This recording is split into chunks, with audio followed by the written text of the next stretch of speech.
Have you ever been in the situation where you're in the middle of making dinner, perhaps you've got some pasta sauce or you're making yourself a piece of toast and you've got the marmalade out and you can't open the jar? It can happen because there's food residue there that's made it stick. It can happen because it's a brand new jar and you just aren't strong enough to open.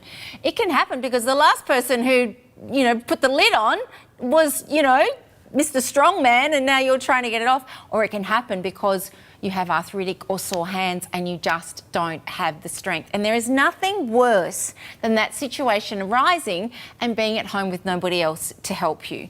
So, somebody very clever invented this little device that we now have for you here at Innovations, and it's an automatic jar opener. And I'm going to just prepare you because I jump every time when it actually opens the jar, but watch as it does its work. All you need to do is press it, and if you're seeing up close, you'll see these little claws start to come in. I can take my hand off it once it's started doing its work.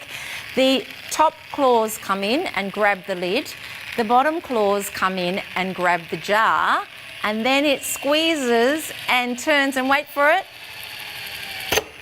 And there, ladies and gentlemen, your jar is open. And as we wait, it will return itself to its position.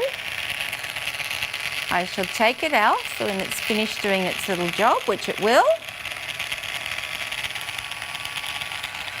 And the lid is open. As simple and as easy as that. And it means that never again will you be caught with a jar that you can't open. So it doesn't matter what the jar size is. It does up to a certain diameter, which it will say, I think it's 9 centimetres, that you'll see on the website there. But I tell you what, never be without a jar opener at your place.